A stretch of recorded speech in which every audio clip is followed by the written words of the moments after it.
하나님의 말씀 요한복음 11장 1절부터 보시겠습니다.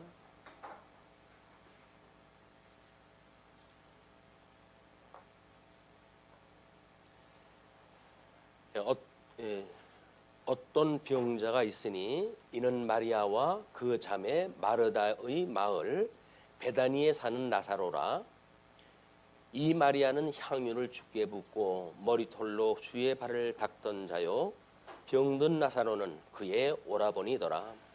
이에 그 누이들이 예수께 사람을 보내어 이르되 주여 보시옵소서, 사랑하시는 자가 병들었나이다 하니 예수께서 들으시고 이르시되 이 병은 죽을 병이 아니라 하나님의 영광을 위함이요 하나님의 아들이 이로 말미암아 영광을 받게 하려 함이라 하시더라. 우리 10장에서는 사건이 있은 뒤에 수존절이 곧 이르렀다고 그렇게 이야기합니다. 수존절은 다니엘에 의해서 이제 마지막 성전이 회복되어지는 그런 그 절기인데도 불구하고 이스라엘 백성들은 그 이후에 우리 예수님이 올 때까지도 선민국가가 회복되지 아니한 이런 것으로 인해서 많은 고민들이 있었습니다. 오늘은 아마 역사 이래의 모든 사람들의 고민인 것 같아요. 이제 생로병사라고 하는 인간에겐 피할 수 없는 이런 그 환란의 일이 끊임없이 있는데, 그거를 어찌 이제 피할 것인가에 대한 문제는 아마 모든 인류의 숙제가 아니었나 싶습니다. 그래서 석가라고 하는 사람은 왕궁을 떠나가지고 돌을 닦고 그래서 마치 피할 길이 있는 것처럼 궁극을 갖다 했고, 또 그 돌을 전해가지고 많은 사람들이 지금까지 믿고 있는 이런 내용들을 봅니다. 그러나 이런 과정적인 섭리를 통해 가지고 우리가 아픔을 피한다라고 하는 그 일은 아무런 의미가 없어요. 그래서 우리는 모든 근거를 하나님의 말씀인 성경에서 그 근거를 찾기 때문에 요즘은 세상 사람들이 그러지요. 또 불교에서는 오히려 너희가 확인되지 아니한 일들, 감정으로 공감되지 아니한 일을 다른 사람한테 이야기한들 그것이 무슨 소용이 있느냐, 이렇게 이야기하기도 해요. 또 그래서 과정 논리로 해가지고 우리가 어떤 종교적인 문제나 신학적인 문제를 이야기한다는 것은 아무런 의미가 없습니다. 절대 객관적인 어떤 기준이 되어지는 성경으로부터 출발했다 해야 될 터인데, 오늘은 어떤 병자의 사건입니다. 병자의 사건이고, 그리고 우리 주님께서 사랑하시는 마리아와 마르다의 남매지간에 3남매가 이제 언급이 되어지고, 그 마리아는 특별히 향유를 주께 붓고 머리털로 그의 발을 닦던 자다. 우리 누가복음에 이제 그런 그 장면이 한번 나오지만 그 마리아는 아니라고 하는 것이 보통 성경학자들의 견해입니다. 그러므로 이거는 기록이 되지 않았던 그런 그 일로 우리가 보면 지금 그 마리아의 신분이라든가 하는 것에 대한 어떤 오해 이런 것을 불식하고 이 본문을 읽어 나갈 수가 있다고 보여집니다. 자, 병자가 있는데 이제 누구라고 하는 그 말이 먼저 나오지 않고 병자라고 먼저 나오는 그런 그 이야기를 우리는 이 지금 11장에서 요한이 무엇인가 메시지를 전하고자 하는 그런 그 의미가 있다는 겁니다. 모든 인생들에게 닥칠 수밖에 없는 죽음이라고 하는 문제, 과연 이거를 성경에서는 어떻게 우리 그때 당시에 그 유대인들은 어떻게 이해를 했고, 예수님은 그것을 어떻게 해석을 하심으로 해서 이 사망 권세 아래 있는 자들에게 부활에 대한 소망, 생명의 소망을 전해줄 것인가라고 하는 것이 복음에 대한 이야기예요. 그렇기 때문에 유대인들이 가지고 있던 종말론하고 우리 주님이 말씀하시는 종말론하고는 비교가 되질 않습니다. 유대인들은 이제 그 종말론을 통해 가지고 끊임없이 그들의 메시아가 올 걸 기대하고 있었는데, 그런데 이미 우리는 예수님이 오셨고 메시아가 오셨고 그리고 예수님이 승천하셨기 때문에 재림주를 우리는 기다리고 있는 거기 때문에 유대인들이 이해하고 있는 구약 성경에서 말하는 내용들은 복음으로 전달되어진 게 없어요. 성경만 우리가 가지고 있기 때문에 그 성경을 통해서 예수님의 해석을 준해 가지고 그 의미가 무엇인가를 바로 잡을 뿐이지 유대인들이 전해준 내용을 가지고는 예수님을 만날 수가 없습니다. 왜냐하면 그들은 마치 머리에 수건을 쓰는 사람들처럼 그 구약 성경에서 복음을 발견하지 못했기 때문에 그래요. 자, 그들이 발견하지 못했던 그 복음을 우리 사도 요한은 지금 나사로라고 하는 한 청년의 죽음 그리고 그에 대한 다시 살아나는 놀라운 역사 이걸 통해 가지고 우리 주님이 생명의 근원이 되시고 또 부활의 첫 열매가 되시는 그런 그 주님이라고 하는 사실을 증거함으로 해서 우리는 인생이 죽음으로 끝으로 모든 게 마감된다고 생각이 들지요. 그러나 이제 요한은 그것이 끝이 아니라 새로운 출발이라고 하는 걸 우리에게 알려줌으로 해서 우리가 늘 부활의 소망을 가지고 이 인생을 살아감으로 해서 어떤 육체의 소욕 또는 사망의 권세, 어둠의 권세 이들이 미혹하는 모든 일들에 대해서 오히려 우리는 담대함을 갖게 되어지고 그리고 재림 예수님을 바라보고 사모하는 이런 신앙생활이 가능하다고 하는 사실을 역설하는 것이 요한복음 11장의 내용이라고 보여집니다. 일단 예수님이 오셨을 때의 이야기예요. 예수님이 오셨을 때인데 때는 뭐 우리 구약 성경에서 이야기한 대로 이제 수전절이 갖고 왔다 이렇게 이야기를 했어요. 이 수전절이라고 하는 거는 우리 이스라엘 백성들이 포로로 끌려갔다가 회복이 되어졌고 이 회복이 되어졌어요. 이 바벨론의 포로로 끌려갔다가 회복이 되어졌음에도 불구하고 이제 이 안티오코스 4세에 의해 가지고 성전이 말도 못하게 회파되어지는 역사가 있게 되거든요. 물론 다니엘서에서 언약되어진 내용입니다. 다니엘서에서 언약되어진 대로 우리 하나님께서는 이제 돌을 들어가지고 그들의 모든 대적 짐승 권세를 공격함으로 해가지고 하나님 나라가 세워진다고 약속하신 대로 이제 약속했던 그 날짜에 맞춰가지고 성전이 수전되어지는 성전을 깨끗하게 하는 이런 그 일들이 있었던 것이 요한복음에서만 언급이 되어져요. 그 이후에 지금 11장이 소개되어진다는 이야기는 이 회복이라고 하는 궁극적 회복이 모형적으로 보여준 의미 이것은 성전의 척결 작업입니다. 우리 예수님께서 성전을 깨끗하게 하시고 이렇게 하신 일이 있지만 너희들이 이제 그 성전을 헐라 내가 사흘 만에 세우겠다라고 했던 참다운 성전에 대한 수전은 예수님의 부활로 이루어지는 거예요. 이게는 지금 나사로의 죽음이라고 하는 걸 통해 가지고 예수 그때의 부활을 소개하고 그러므로 해서 진정 구약 성경에서 말하고자 하는 수전의 의미가 무엇인지 이거를 지금 요한은 기록에다 남기기 시작을 한 겁니다. 그 사건이 지금 나사로의 병이에요. 이 나사로가 병이 들었는데 그의 누이 2명이 이 나사로로 인해 가지고 예수님한테 그 사실을 알려줍니다.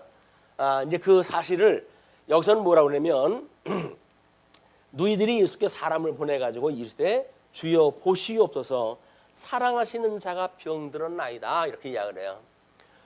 병들었다는 이야기는 뭡니까? 뭐 병들은 거를 그냥 알기만 하라고 통보하는 건 아닐 거 아니겠어요?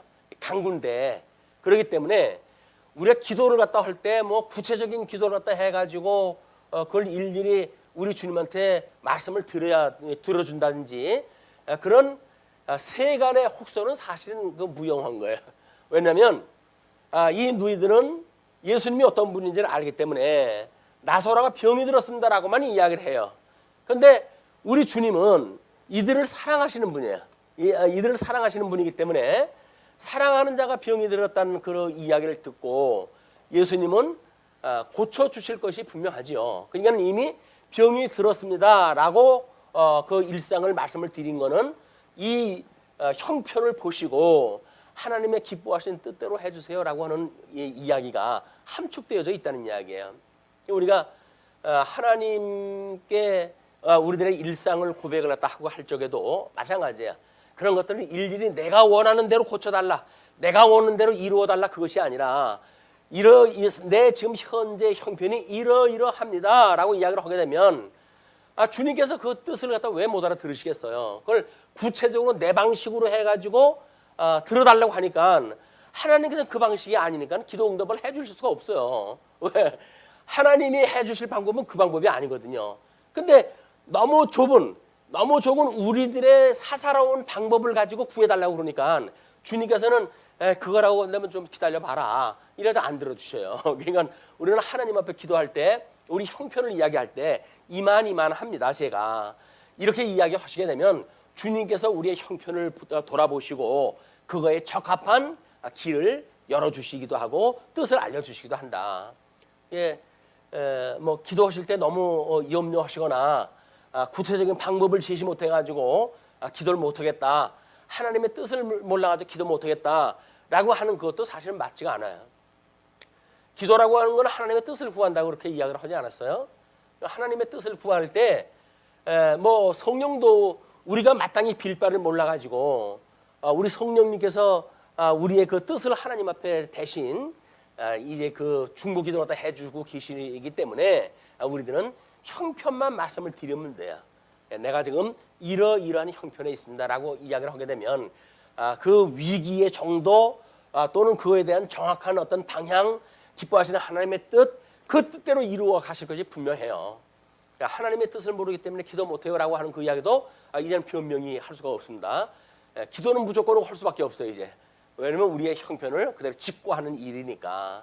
그래서 그렇게 하시게 되면 하나님께서 물론 뭐 막연하게 우리가 계획하고 있거나 뜻하는 것이 있을 수도 있겠죠. 그러나 하나님께서는 다 미루어 가지고 하나님의 기뻐하신 뜻을 이루어 가신다. 근데 이제 구체적인 하나님의 뜻을 안다고 하는 이야기는 하나님께서 우리의 기도를 들어주셨다고 하는 그 응답을 나름대로 성경을 보고 그걸 깨닫게 되어져요. 내가 이런 형편을 구했더니 하나님께서 이걸 이렇게 이루어 가셨구나 라고 하는 것을 알 수가 있기 때문에 성경을 아는 일은 더욱 중요합니다. 그래서 지금 이스라엘 백성들이 이 수전절이 가까운 겨울철날 그 역사를 오해하고 있던 자들에게 요한은 지금 나사로의 병든 거를 이 가족을 통해 가지고 지금 예수님의 그 사역을 소개하고, 그러므로 예수님의 새로운 메시지를 전하기 시작을 하는 거예요. 자, 거기에서 5절서부터 16절 보게 되면 이제 나사로가 죽게 돼요. 분명히 여기서 이제 이 나사로 병이 들었다고 그러는데 4절에서는 예수님이 이 병은 죽을 병이 아니고 하나님의 영광을 위함이고 하나님의 아들이 이로 말미암아 영광을 얻는다. 그래서 성부 하나님의 영광과 그다음에 성자 하나님의 영광을 이루기 위한 지금 일이, 이걸로 이루시기 위한 사역이 시작되어졌다는 걸 지금 이야기를 하거든요. 그런데 예수께서 본래 마르다와 그 동생과 나사로를 사랑하시더니, 이 사랑이 중요한 거예요. 우리가 구원에 대한 문제를 자꾸 이야기를 하잖아요. 구원에 대한 이야기. 그런데 이 구원이라고 하는 방법, 이 구원이라고 하는 방법은 사랑이라고 하는 조건이 있기 때문에 구원이라고 하는 방법이 유효한 겁니다. 우리가 주님 앞에 이 죄로부터 구원을 받는다, 이 죄로부터 구원을 받는다고 하는 그 이야기는 우리 주님께서 사랑하신다고 하는 대전제가 있기 때문에 이 시작이 되어지는 거예요. 그러니까 우리가 아가서에 대한 그 어떤 하나님의 속성을 이야기할 적에도 하나님의 자비성이다 이렇게 이야기를 하잖아요. 근데 하나님이 자비성이다, 뭐 옆에 그 교회도 그런 그 말을 붙여놨던데 하나님은 사랑이시라, 이걸 붙여놓고는 마치 모든 사람을 사랑하시는 것처럼 표현을 갖다 하지요. 그것이 요 만인 구원설을 이야기하는 알미니안주의의 그런 그 이론이에요. 만인 구원설을 갖다 그 사람들은 이해해. 누구든지 예수를 이제 뭐 믿게 되어지면 구원을 갖다 얻게 되어진다, 그 이야기인데, 그 누구든지라고 하는 그 이야기는 사랑하시는 자들 가운데의 이야기예요. 왜냐하면 이미 하나님 창세전에 이제 예정을 하셨기 때문에 그렇습니다. 창세전에 그리스도 안에서 선택하기로 예정을 하시고 버리기로 예정한 자가 있었다고 이렇게 이야기를 했어요. 이게 예정하시는 하나님의 뜻입니다. 이 뜻이기 때문에 이 뜻이 지금 이루어져야 되는 일이기 때문에 이제 오늘은 이 내용을 가지고 오늘 주보가 좀 두툼하셨죠.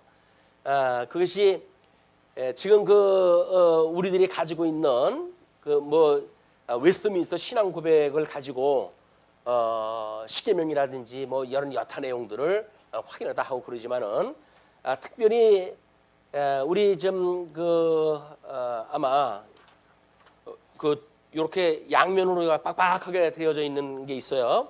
거기 보면 하이델베르크 요리문답이라고 소개가 되어져 있습니다. 하이델베르크 요리문답이 어떻게 보게 되면 우리 이제 거의 22문까지 소개가 되어졌는데 그 내용까지가 뭐냐면 이 내용들이에요. 저기 그 뜻서부터 지금 예수님이 와가지고 구원을 갖다 하시는 내용이기 때문에 나사로의 사건은 사건으로만 우리가 이해를 갖다 하고 그리고 우리 믿음의 선배들이 종교 개혁이 일어난 지 지금 500년이 됐잖아요. 근데 이 하이델베르크를 결정을 할 적에는 종교 개혁이 일어나고 이제 16세기에 1517년 그 종교 개혁이 일어나고 약 50년이 지나고 나서예요. 이건 루터에 의해 가지고 종교 개혁이 일어났다고 한다면 칼빈에 의해 가지고 신학의 체계 이런 그 원리에 대한 것을 신학의 체계가 아주 구체화되어지고 체계화되어지고 이렇게 해서 하나님의 기뻐하신 뜻이 무엇인가를 칼빈 신학이라고 칼빈이 강요를 통해 가지고 잘 설명되어진 삼위일체 하나님의 방식으로 잘 정리되어진 것이 이제 교회에 많이 확보가 됐어요. 근데 물론 이 루터는 그때의 왕이라든가 뭐 이런 높은 사람들 중심으로 해가지고 종교 개혁을 일으켰다고 한다면 칼빈은 모든 게 하나님께 주시는 은혜의 선물이다 라고 선언을 함으로 해가지고 가난한 자, 평범한 자, 빈자 이런 자들이 칼빈의 이 말씀으로 무장을 하기 시작을 했어요. 왜냐면 너희들이 부자든 가난하든 하나님께서 절대 주권을 가지고 사랑하는 너희들에게 주시는 은혜의 선물이야 라고 선언을 갖다 한 거예요. 가난한 사람들은 소망이 없는 사람들 아니에요? 병든 사람들도 소망이 없는 사람들 아니에요? 그렇기 때문에 나름대로 어떤 교회 내에서 영향력이 있다든지 이런 사람들이야 루터에 의해 가지고 그런 어떤 신앙의 그 혁명적인 일에 가담을 했다 할지라도 여기서 별 볼 일이 없다고 하시는 분들은 그건 참여할 수도 없었어요. 조건이 종교 개혁에. 근데 종교 개혁의 풀뿌리 그 개혁을 성공시킨 분들이 칼빈의 그 복음을 들은 자들이에요. 이걸로 해가지고 오늘날 우리 장로 교회의 기초가 되어졌고 우리 이 장로 교회라고 하는 신학의 기반이 여기서부터 만들어진 겁니다. 그래서 매우 중요한 건데 이걸 소개해드릴 기회가 얼마 없잖아요. 근데 오늘은 이제 이 나사로의 죽음과 다시 재생되어지는 사건을 가지고 여기 지금 하이델베르크에서 이야기하는 구원의 서정에 대한 중요한 그런 단초가 돼요. 그걸 이번 기회에 소개를 해드리게 되면 우리가 믿고 있는 장로 교회의 교리 이것이 얼마나 중요한 건지를 깨닫게 되어지고 그렇기 때문에 또 우리가 양대의 어떤 그 언약을 중심으로 해서 성경을 풀어가지 않습니까? 그것이 과연 이렇게 믿음의 선배들이 종교 개혁 당시에 어떤 그 혁명을 일으켰던 분들이 과연 제시했던 그 논리하고 부합하는가라는 것도 우리가 이제 확인이 되어지는 거예요. 매우 중요한 시간이기 때문에 오늘은 교리 중심으로 해가지고 그걸 소개해드릴까 합니다. 우선 제1문을 이야기했을 때 사나 죽으나 당신의 유일한 위안은 무엇입니까를 물어봐요. 자, 우리가 여기서 지금 병들어 있고 때로는 누이들은 병든 나사로 때문에 지금 노심초사하고 있고 그리고 소식을 예수님한테 전했고 그 소식을 뭐 전한 사람들도 가까이에 있는 사람들이니까 지금 어려운 지경에 있는 사람들 아닙니까? 그리고 나사로는 지금 며칠 있으면 죽어야 돼요. 이 뭐 죽을지를 모르고 지금 예수님한테 이야기를 했지만 예수님은 그걸 알아요. 이제 나사로가 곧 죽게 되어지고 그러면 예수님이 와도 살리심으로 해서 이 하나님의 영광을 드러내신다고 하는 이런 모든 일들을 알고 계시기 때문에 이제 그 예수님이 하실 일이 있음에도 불구하고 예수님이 하실 사역을 모르고 있는 나사로와 그 일행들의 정말 이건 우리들의 삶의 문제. 우리가 하나님이 뭘 어떻게 해가신다고 하는 걸 알면 고민할 게 하나도 없죠. 근데 우리는 여기서 이제 믿음으로 그걸 믿고 살아간다고 한다면 다행이지만 그렇지 않다고 한다면 이건 앞이 캄캄한 거야. 우리 사랑하는 사람이 지금 이렇게 병이 들어가지고 이제 그 걱정을 갖다 하는 어떤 이야기의 중심은 우리들의 일반적인 상황이에요. 일반적인 상황. 이것이 칼빈의 복음을 듣고 여기서 살아있는 자나 죽은 자나 때로는 가난한 자나 부자나 모든 이 환경에 처해져 있는 자들은 너희들이 받을 위로가 무엇이냐. 위로라고 하는 그 이야기는 다시 말해서 상실되어졌던 복이 회복되어지는 요걸 우리가 구원이라고 그랬어요. 요거는 상실되어진 복. 이 상실되어진 복이 다시 회복되어지는 것. 요걸 이 회복이 되었으니까 복이 회복되어졌으니까 요거를 우리가 행복이다 이렇게 설명한다 합니다. 행복. 이거는 우리가 이 세상을 살아가면서 내가 도대체 받을 위로가 뭐냐. 그 이야기는 뭐예요? 왜 그러고 우리가 살아갈 이유가 도대체 뭐가 있냐. 그런 그 이야기랑 똑같아요. 근데 우리가 칼빈의 이런 복음을 듣고 나는 주님으로 인해 가지고 행복한 사람이에요 라는 답이 떨어져야 나는 여기 살 이유가 있는 사람 아니에요. 위안을 받을 이유가 있다고 자기는 이야기를 할 수가 있단 말이에요. 그러니까 지금 이 하이델베르크의 제1문은 당신이 받을 유일한 위안이 무엇입니까? 물어요. 유일한 위안. 뭐 돈도 좋고 건강도 좋고 모든 게 다 좋겠지만 그래서 단 하나만 너가 얻는다고 한다면 뭐가 너의 위안이 되겠느냐 그 이야기예요. 이거는 우리가 이 일상적인 삶을 통해 가지고 수많은 문제들에 우리가 부닥치잖아요. 그때마다 고민이 뭘까요?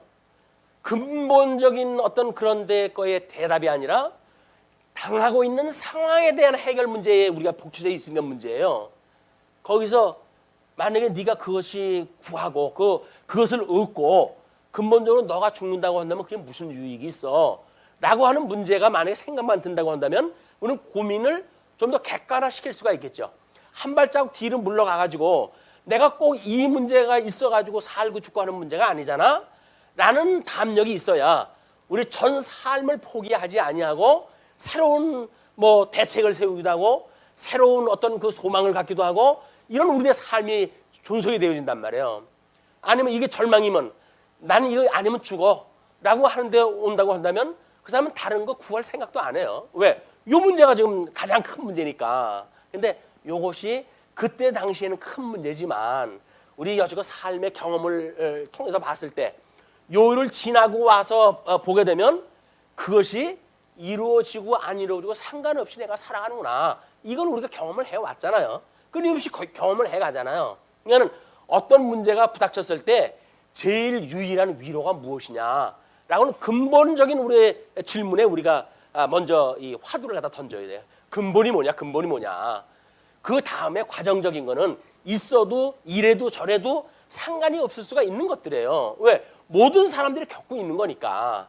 근데 모든 사람이 겪어도 답을 얻을 수가 없는데 우리는 성경을 통해 가지고 가장 유일한 위로가 있단 말이에요.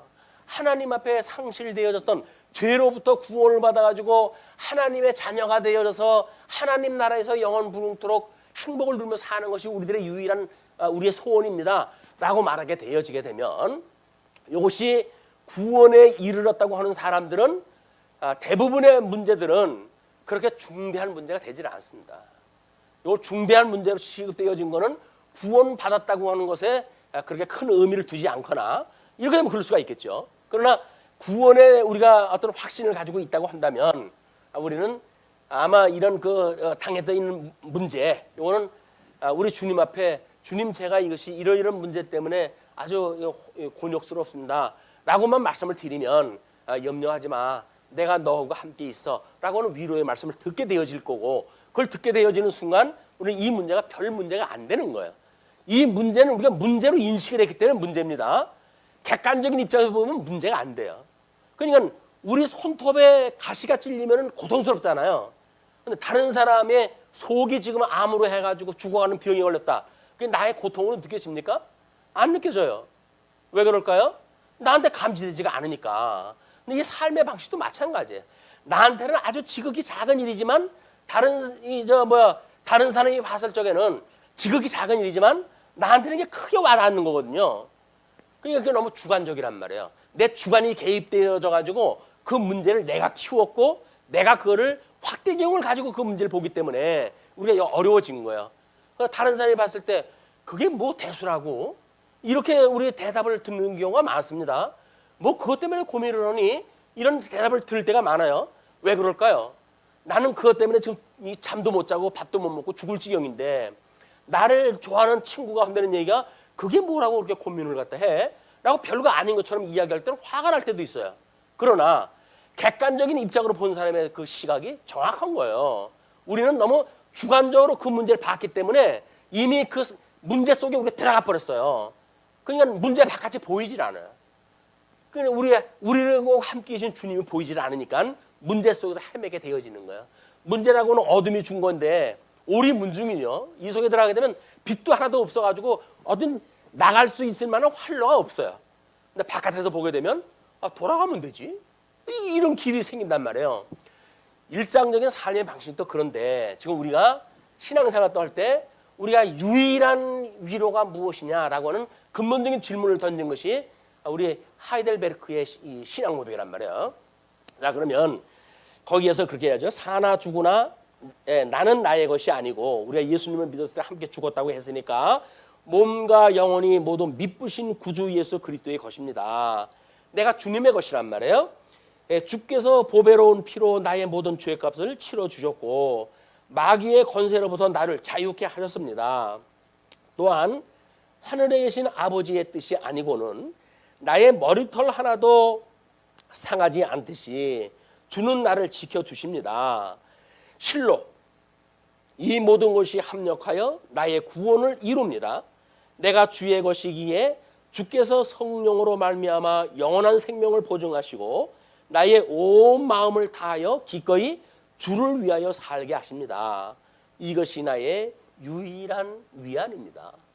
이 신앙 고백적으로 우리가 이미 예수님을 믿었을 때 오늘 예수님과 함께 죽고 죄에 대하여 예수님과 함께 죽고 의에 대하여 예수님과 함께 살았다고 신앙 고백을 받음으로 세례를 받은 거 아니에요.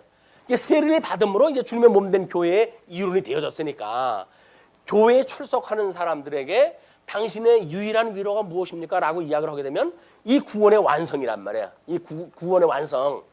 이 구원의 완성을 갖다 해가기에는 수없는 어떤 그 우리를 방해하는 요소들이 있을 거예요. 그러나 주님이 한 번 우리 구원받은 사람은 멸망하지 않아 라고 하는 믿음을 확신을 갖게 하고 여기까지 인도를 갖다 해 가실 거예요. 그런데 만약에 구원을 받았다고 하는 사람이 그럴 수는 없는 것 같아. 하나님께서 우리를 완성을 갖다 해 가시지 못할 것 같아. 내가 뭘 이루지 않으면 안 될 것 같아 라고 한다면 여기 만인 구원서를 가지고 있는 사람들의 논리예요. 인간의 어떤 의지가 포함이 되어져야 구원이 완성되어진다고 보는 겁니다. 이거는 하나님의 의로 구원을 받았지만 인간의 노력이 첨가되어 완성이 된다 이렇게 보여진단 말이에요. 이거는 우리가 알미니안주의의 구원론이라고 이야기해가지고 장로교에서 배격하는 이야기예요. 지금 그 1번의 문제가 이거예요. 요거까지는 동의가 되어져야 첫째 문제의 관문을 지나갈 수가 있는 거예요. 자, 그러면 두 번째 뭘 묻느냐면 이러한 기쁜 위안 속에서 살고 죽기 위하여 당신이 알아야 할 것은 무엇입니까? 이게 지금 문제가 있는데도 불구하고 우리가 그것이 나한테는 가장 큰 위안이에요 라고 이야기했을 때 이어가지고 주는 질문이 그거예요. 이러한 기쁜 위안 속에서 살고 죽기 위해서 당신이 알아야 할 것은 무엇입니까? 세 가지가 있습니다.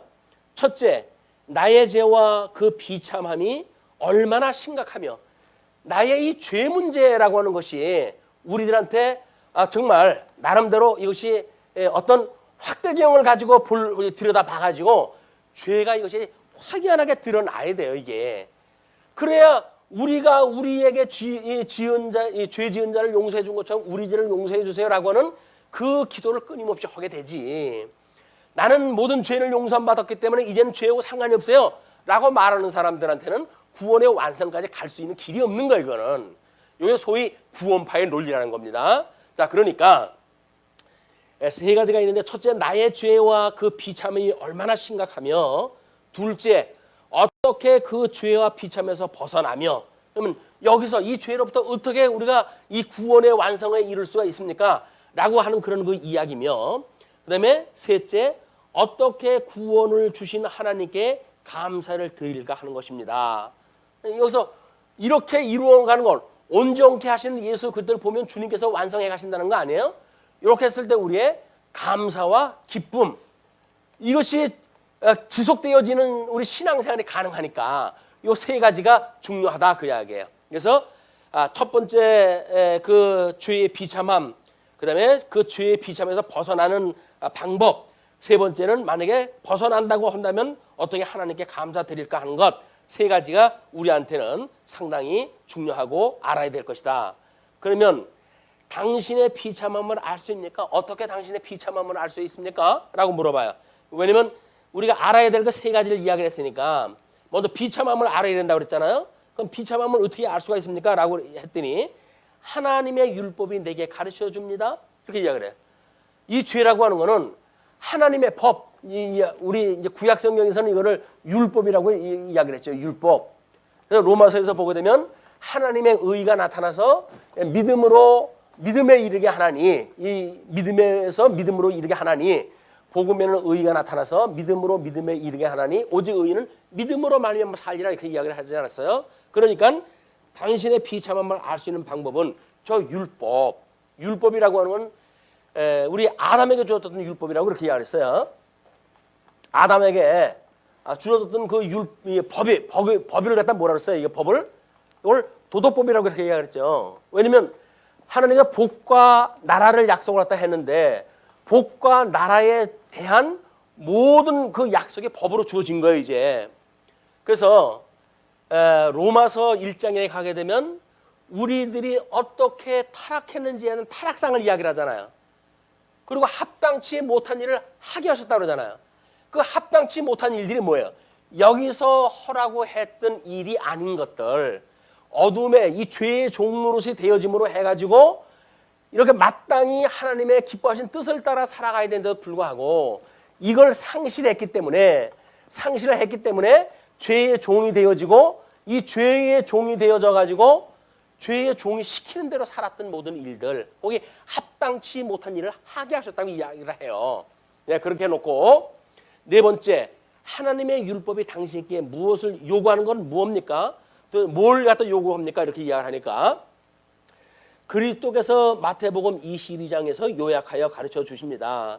내 마음을 다하고 목숨을 다하고 뜻을 다하여 힘을 다하여 주 너희 하나님을 사랑하라.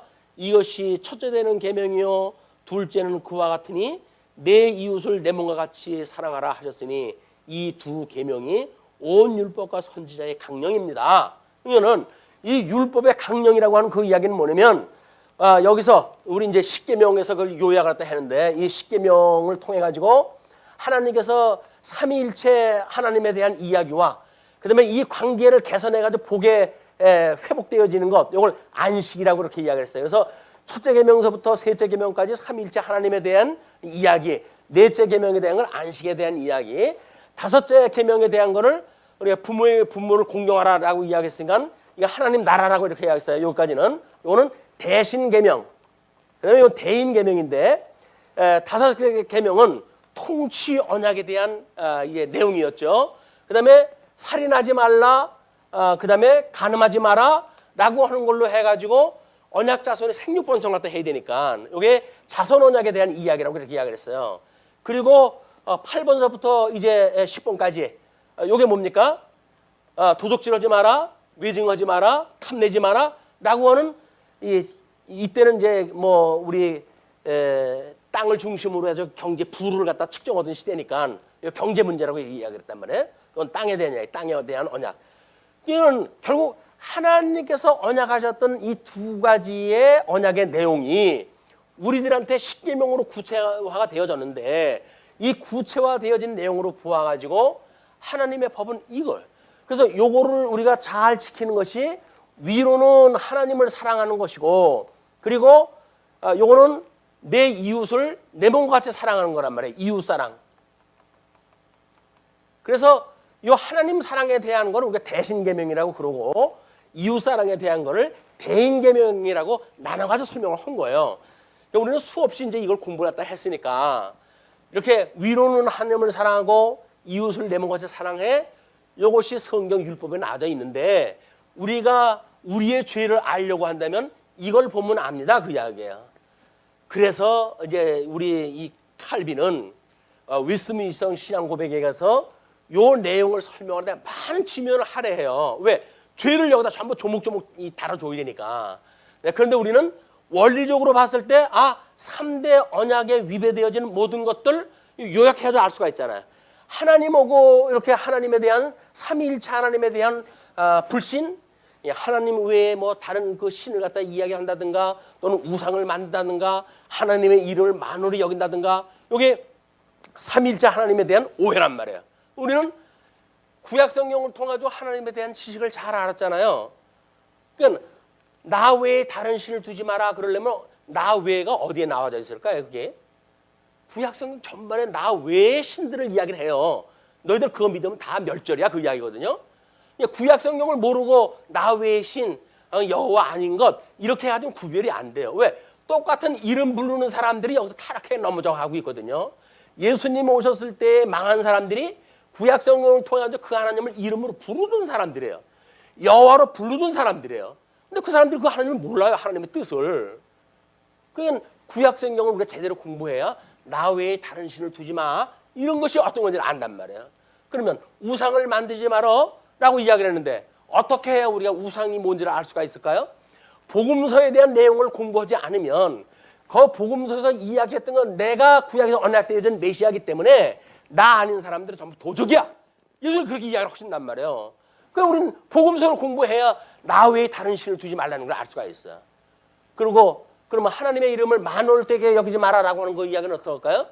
성령이 오신 뒤에 하나님이 어떠한 분인가를 우리가 제대로 이해가 되어지고, 주님의 몸된 교회 생활을 통해 가지고 그 하나님을 경외할 수가 있기 때문에, 서신서에 계시되어진 내용을 모르면 성령 하나님이 우리한테 주신 지혜가 없어요.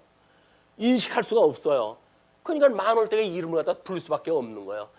이 하나님은 이렇게도 하고, 뭐 이렇게 복도 주시는 하나님, 이렇게 병도 고쳐주시는 하나님, 이거 전부 하나님, 성령 하나님이 깨닫지 못하기 하기 때문에 나타나는 일들이란 말이에요. 그러나 서신서를 통해 가지고 성령 하나님이 우리에게 깨닫게 하신 바에 의할 것 같으면, 하나님이 오시게 되면 이런 일을 갖다 하신다고 그래서 양대 언약을 회복을 하시고, 그리고 우리들한테 이 위안을 주시는 하나님, 우리를 영원한 하나님 나라를 인도하시는 하나님, 그 하나님을 소개한다. 이걸 우리가 알 수가 있기 때문에 삼위일체 하나님의 전반은 성경 66권을 다 공부를 갖다 해야 알 수가 있는 거예요. 뭐 우리가 다 공부를 안 했다고 하더라도, 그래도 구조적으로는 이미 이제 우리 성경 66권을 통해 가지고 우리 삼위일체 하나님이 어떻게 역사를 갖다 해간지 알 수가 있단 말이에요. 자, 그리고 오문, 당신은 그 모든 계명을 완전히 지킬 수 있습니까? 여기서 이렇게 주었는데 지킬 수 있습니까? 물어봐요. 근데 아닙니다. 나는 하나님과 내 이웃을 미워하는 본성을 가지고 있습니다. 난 본성이 이웃도 미워하고 하나님도 미워하는 사람이에요, 그 이야기예요.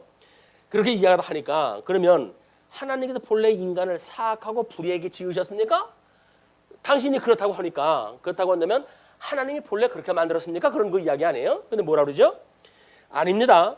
하나님께서는 인간을 자기의 형상대로 선하게, 즉 의롭고 거룩하게 창조하셨습니다. 그리하여 창조주 하나님을 바르게 알고 온 마음을 다하여 사랑하며 그의 영광과 존귀를 위하여 그와 함께 영원히 행복하게 살도록 하셨습니다. 이게 첫째 번에 아담을 지었을 때 우리 창세기 1장 27절, 우리의 형상을 따라 사람을 만들고, 그리고 그에게 복을 주고, 그리고 생육하고 번성하라, 땅을 정복하라, 충만하라, 다스리라 라고 하는 언약을 갖다 했을 때 당시에 아담의 상태란 말이에요. 근데 에덴 동산에 그를 끌어들여 가지고 동물들을 만들어도 하나님께 보내주시니까 전부 이름을 짓고 그 통치를 다 해갈 수 있는 그런 그 아담의 지혜를 다 보여주잖아요. 처음에는 그랬단 말이에요. 이게 그걸 이야기하는 거예요. 자, 그러면서 그러면 인간의 타락한 본성은 어디서 왔습니까? 우리의 첫 조상 아담과 하와가 에덴 동산에서 불순종하여 타락함으로 비롯되었습니다. 그 타락으로 말미암아 우리의 본성이 부패되어 잉태되는 그 순간부터 우리는 죄인으로 태어나는 것입니다. 이런 양대 언약을 이 아담의 불순종으로 인해 가지고 에덴 동산에서 추방이 되어져 가지고 죄 가운데 있었기 때문에 우리들이 그렇게 살아가게 되어졌습니다라고 하는 그 이야기죠. 그러면 우리는 너무 부패하여 선이란 전혀 행할 수도 없고 모든 앙을 향해 기울 뿐입니까? 라고 물어봤어요. 우리는 그럼 죄인이 돼가지고 아무것도 할 수가 없고 그 죄에 기울어 가지고 살 수밖에 없습니까? 라고 했더니 다른 데는 아닙니다. 그러더니 여기서는 그렇습니다. 이렇게 대답해 나와요. 이런 걸 우리가 제대로 알아야 된단 말이에요. 아니 내가 그래도 멀쩡한 사람인데 왜 그걸 못하겠어요? 라고 말하는 사람들이 이쪽 사람들이란 말이에요. 자, 그러니까 그렇습니다. 우리가 하나님의 영으로 거듭났지 않은 한 그렇습니다. 라고 해서 전제를 이야기를 하죠. 그러면서 이제 구문에 그렇다면 하나님께서 인간이 지킬 수도 없는 율법을 규정하신 것은 부당한 처사가 아닙니까? 지킬 수 없는 법을 왜 주셨습니까? 그런 그 이야기예요. 그랬더니 아닙니다. 하나님께서는 인간을 만드실 때 율법을 지킬 수 있는 능력을 주셨습니다. 그러나 인간이 악마의 유혹으로 말미암아 무분별하게 불순종함으로 자신은 물론 후손들까지 그 능력을 잃게 된 것입니다. 이 에덴 동산이 추방되어졌기 때문에 그 이후에 그런 능력이 없게 되어졌다 그 이야기죠. 그럼 하나님께서는 그러한 불순종과 반항을 형벌 없이 허락하실 수도 있지 않았습니까? 요거 질문을 잘 들으셔야 돼요. 그러한 불순종과 반항을 형벌 없이 그냥 아담에게 형벌 없이 허락하실 수도 있지 않았습니까? 라고 이야기하던데 결코 그렇지 않습니다. 하나님께서는 우리의 자범죄뿐 아니라 태어날 때부터 지니는 원죄에 대하여도 대단히 진노하십니다. 의로운 재판관이신 하나님은 이제와 영원히 죄인들을 벌하십니다. 하나님께서는 다음과 같이 선언하셨습니다. 율법에 기록된 모든 말씀을 지켜 행하지 아니하는 자는 저주를 받을지어다 라고 이야기를 했기 때문에 우리는 저주를 받을 수밖에 없습니다. 이 죄의 종로로 탄 사람들은 영원히 이 세상 끝날까지 영원히 이제 해서 지옥에 갈 때까지 살아갈 수밖에 없는 형편무진경에 살아있다 라고 하는 걸 이야기를 하는 거예요. 그러면서 그렇다면 하나님은 자비가 없으신 분입니까? 아니 만들어 놓은 인간들을 다 그렇게 멸해버린다고 한다면 하나님은 자비가 없으신 분입니까? 라고 물어요. 하나님은 분명히 자비로우신 분이지만 또한 정의로우신 분입니다. 하나님의 정의는 죄, 곧 그의 높으신 권위에 대한 도전에 대하여 무거운 처벌, 즉 육신과 영혼의 영원한 형벌을 내리십니다. 그래서 우리 하나님은 자비하실 뿐만 아니라 공의로우신 분이에요. 공의. 그래서 이 자비성과 공의성이 동시에 가지고 계신 우리 하나님이기 때문에 여기서 자비성을 아가서를 통해 가지고 자비성을 이야기했다는 이야기는 이미 창세전에서 구원하기로 선택되어진 사람들, 이걸 선택적으로 자비를 갖다 베풀어 주시는 것이 택한 백성들의 구원이란 말이에요. 이거를 선택적인 요소를 빼버리게 되면 누구든지 자비해야 돼요. 그러면 여기서 지옥 가는 사람은 안 되죠. 하나님은 그렇게 하시면 안 되시는 분이에요. 자, 그러면서 정의로우신 하나님의 심판에 따라 우리는 이 세상에 오는 세상에서 영원한 형벌을 받게 됩니다. 그럼 어떻게 하면 이 형벌도 피하고 다시 하나님의 사랑을 받을 수 있겠습니까? 라고 하니까 하나님은 자신의 정의가 만족되기를 원하십니다. 그러므로 우리 스스로나 다른 이가 그의 정의를 완전히 만족시켜 드려야 합니다. 누군가는 자전 이 죄값을 치러야 거기서 면제가 되어진다 그 이야기예요. 그러니까 우리 스스로 죄값을 치를 수 있습니까? 절대 없습니다. 사실 우리는 날마다 죄를 더해가고 있을 뿐입니다. 죄를 더 지면 더 짓지 이 죄가 없어져가지고 스스로 우리가 대속할 만한 그런 자격이 있는 사람들이 아닙니다. 그 이야기죠. 그러면 다른 피조물이 우리를 대신해서 죄값을 치를 수 있습니까? 라고 이야기를 하니까 없습니다. 우선은 하나님께서 인간의 죄 때문에 다른 피조물들을 벌하시기를 원치 않으십니다. 더구나 어떠한 피조물도 죄에 대한 하나님의 영원한 진노를 감당할 수 없으며 다른 피조물을 구속할 수도 없습니다. 피조물로서는 이게 안 된단 말이에요. 피조물로서는 안 됩니다. 그렇다면 어떤 중보자와 구원자를 기대해야 합니까? 라고 이야기를 해요. 그러니까 그는 참 사람이면서 진실로 의로우시고 모든 피조물보다 큰 능력을 소유하신 참 하나님이셔야 합니다.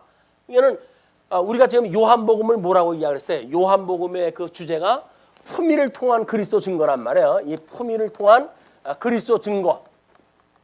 그러니까 이 품위가 뭐냐면 인성과 신성을 동시에 가지고 계신 하나님, 이 품위가 이런 분이어야 예수가 그리스도가 되어지시는 거예요. 그러니까 우리는 지금 인성을 입으신 예수님에 대해서 이야기를 하고 있잖아요. 요 11장이 끝나면 12장서부터는 신성을 가지신 예수님을 우리가 공부를 하게 되어질 겁니다. 그렇기 때문에 이 두 가지 품위를 가지고 계시지 않으면 구원주가 될 수 없습니다. 그런 그 이야기죠. 자, 그러면서 이제 그 16문에 왜 그분은 참 사람이면서 진실로 의로우셔야 합니까? 하나님의 공의가 그것을 요구합니다. 하나님의 그 공의가 참 인간, 처음 첫 아담처럼 그런 상태여야 자기의 죄에 대한 것을 해결할 수 있을 터이고, 그런데 그걸 가지고는 자기 죄는 죄를 안 질 수가 있고 순종할 수가 있었지만은 이미 타락한 이후에 모든 사람들의 죄를 대신 질 수가 없기 때문에 이제 죄인은 다른 사람의 죄값을 치를 수가 없기 때문에 그렇습니다. 예, 그분은 참 하나님이셔야 합니까? 그래야 그의 신적인 능력으로 하나님의 진노를 몸소 감당하여 우리를 위하여 우리에게 의와 생명을 회복시켜 주실 수 있기 때문입니다. 하나님이어야, 이분은 성자 하나님이어야 우리의 죄를 하나님의 공의, 이분의 공의를 충족시키면서도 우리의 죄를 대신하시는 중보자로서 이 구속주가 될 수가 있습니다. 이제 그런 그 이야기를 하시는 거예요. 자, 그러면서 18문 보니까 그러면 그 중보자 곧 참 하나님이시며 참 사람이시고 진실로 의로우신 분은 누구십니까? 우리 주 예수 그리스도이십니다. 그분은 우리를 완전히 자유롭게 하고 하나님 앞에 의로워지도록 하기 위하여 오셨습니다. 우리는 그 주님이 우리를 자유롭게, 죄로부터 자유롭게 하고 뿐만 아니라 하나님 앞에서 의로워지도록 한다, 그 이야기예요. 이 죄의 종모습 하던 우리들을 예수 그리스도로 말미암아 참 자유를 얻게 하고, 그리고 우리로 하여금 온전케 하시는 분이 이분이 하십니다. 그런 그 이야기죠. 자, 우리는 그것을 어떻게 알 수가 있습니까? 성경이 내게 알려줍니다.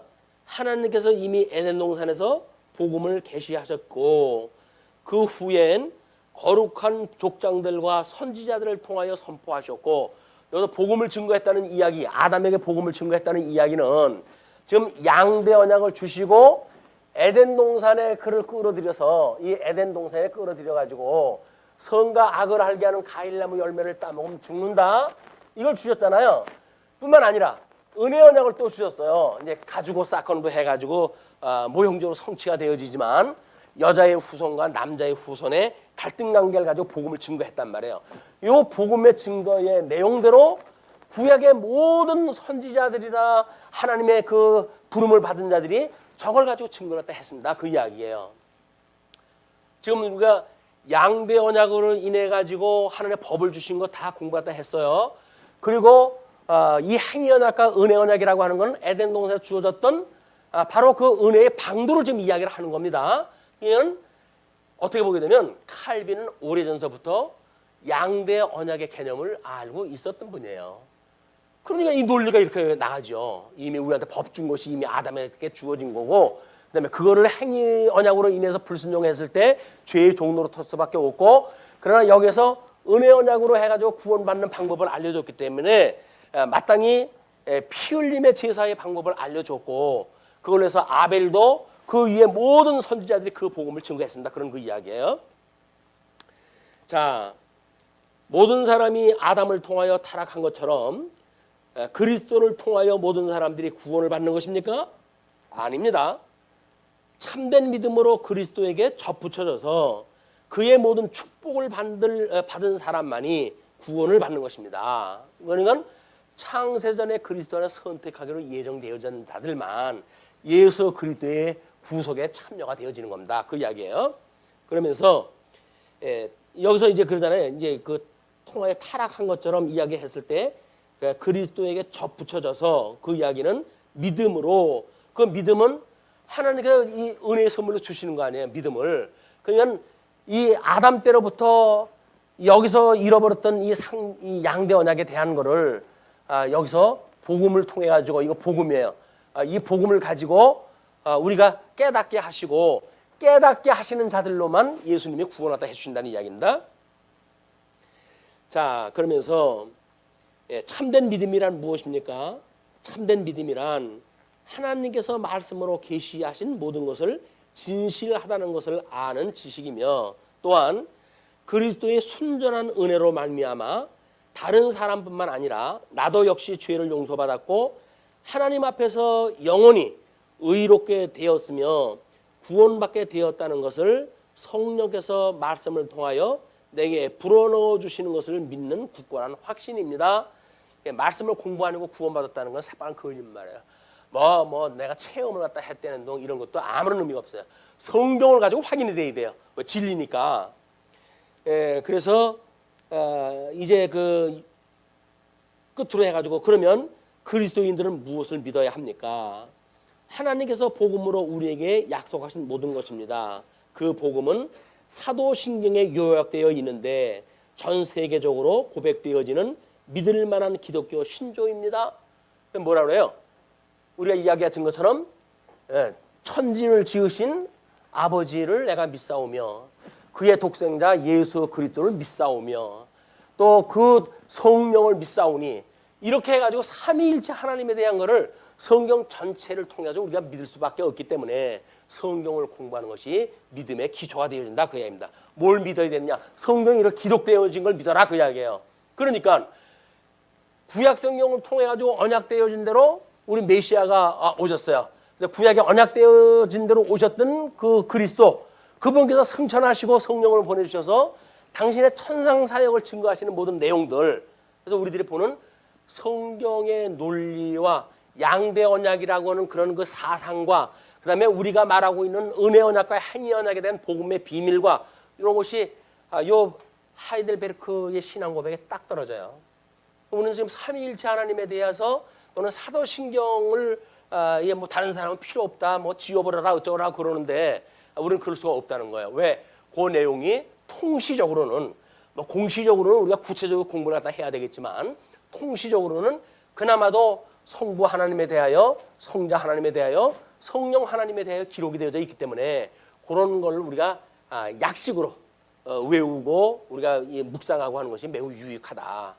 그걸 통해 가지고 나머지 이제 공시적인 거는 우리 각 성경의 과목을 공부하다 하면 나오겠죠. 그러나 그것이 무슨 일이냐?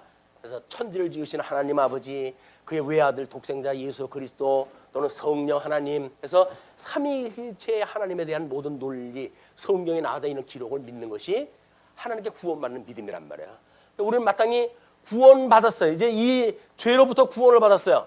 이 완성에 이를 때까지 끊임없이 말씀으로 이거 확신을 가지고 여기까지 이렇게 되어질 거예요. 이게 주님께서 우리를 지금 여기까지 인도해 가시는 과정입니다. 이거는 우리가 지금 하고 있는 공부가 때로는 좀 복잡한 것 같더라도, 이렇게 믿음의 선배들은 뭐 이때 당시는 이걸 이렇게 간단하게 해가지고 외우고 이렇게 하도록 준 거기 때문에 어떤 논리적인 설명은 없지요. 그렇지만 나름대로 그렇다면 문제를 계속 전개를 갖다 해나가는 방식을 보게 되면 일련의 그게 논리성이에요. 그 논리가 우리들의 이런 어떤 구조적, 구체적으로 이 구조를 잡은 논리하고 이것이 맞아떨어진다. 이걸 가지고 우리가 배우고 있는 성경에 대해서 확신도 가지시고 또 담력도 가지시고 그래가지고 이건 나머지 걸 갖다 공부하셨으면 좋겠다라는 생각이 듭니다. 자, 짧은 시간에 20인문까지 공부를 했다 했는데 원래는 이게 7주간 공부할 내용이에요. 이걸 1시간도 안 돼가지고 쌈박하게 소개를 해드렸습니다. 자, 그럼 다시 이제 이야기가 전개되어집니다. 5절서부터 16절 보시게 되면 나사로의 죽음이 소개가 되잖아요.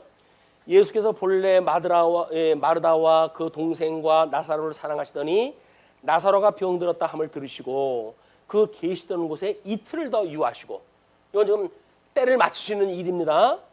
그 후에 제자들에게 이르시되 유대로 다시 가자 하시니 제자들이 말하되 라삐여 방금도 유대인들이 돌로 치려 하였는데 또 그리로 가시려 하나이까? 라고 이야기했다 해요. 그러니까 예수께서 대답하시되 낮이 12시간이 아니야. 12시간이 아니냐. 사람이 낮에 다니면 이 세상의 빛을 보므로 실족하지 아니하고, 그래서 낮에 거하는 사람들은 실족하지 않는다 그 이야기예요. 우리가 죄로 인해서 구원받은 성도들이 예수님과 함께 살아간다고 한다면 그건 낮에 거하는 거예요. 우리 빛에 거하는 것. 그렇기 때문에 실수하지 아니하고 우리 온전케 하시는 예수 그리스도와 인도하는 데 가게 되어진다 그 이야기죠. 그러면서 이제 밤에 다니면 빛이 그 사람 안에 없고 없는 거로 실족하느니라.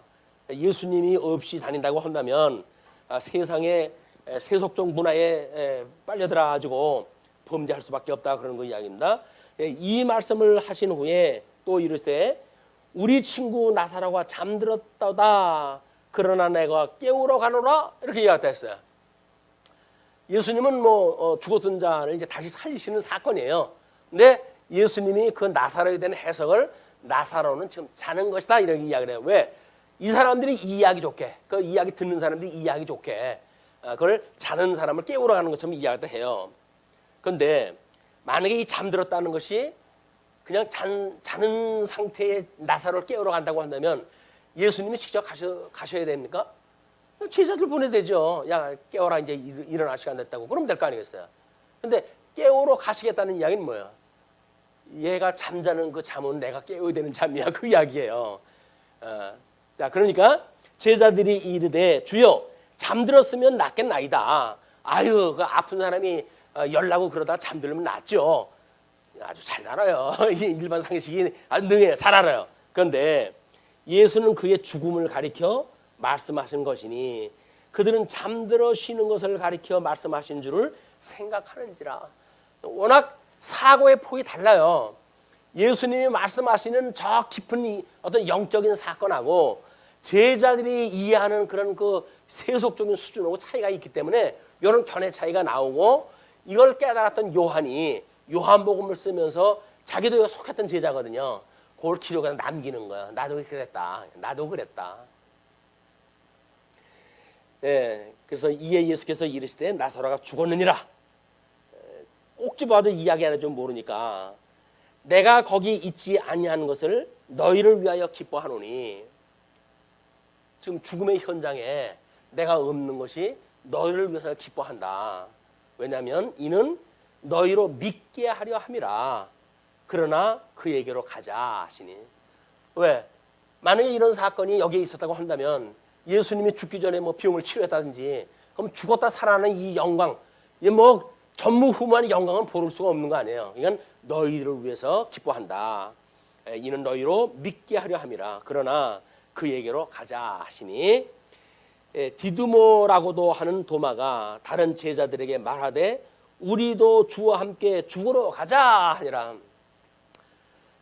그 도마는 원래 의심이 많은 제자 아닙니까? 그래서 내가 부활하셨던 예수님을 봤다라고 이야기할 때도 뭐라 그래요? 야, 나는 그 총자국이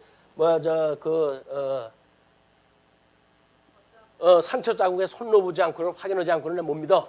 그렇게 이야기하던 그 아주 합리적이고 세속적이고 혼자 똑똑한 이거 도마 출신의 도마야.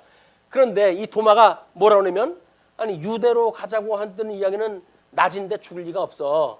근데 그러면서 하시는 말씀이 나사로를 깨우러 가자라고 이야기하다 하니까, 아 그럼 이게 죽으러 하자는 얘기로구나. 그럼 뭐 예수님 죽는다 그러면 예수님 가는데 우리 함께 죽으러 가자라고 지금 자기가 아는 수준으로 해가지고 예수님의 말씀을 오해하고 예수님이 보시기엔 비아냥되는 이야기예요.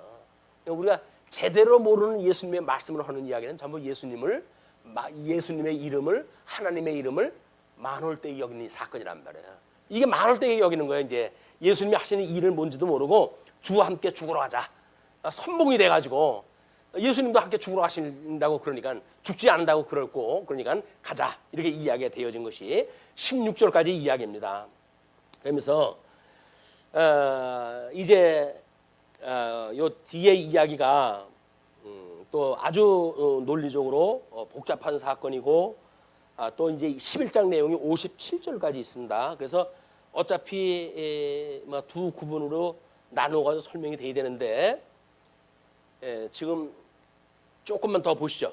17절에서부터 27절까지 그 일부러 세를 띄워놓은 거는 2시간으로 나누겠다고 하는 제 의지를 표현한 겁니다. 예수께서 와서 보시니 나사로가 무덤에 있은지 이미 나으리라. 베다니는 예루살렘에서 가깝기도 한 오리쯤 되매 많은 유대인이 마르다와 마리아에게 그 오라비의 일로 위문하러 왔더니 많이 그런 많은 사람들의 그런 거래가 있던 사람이에요.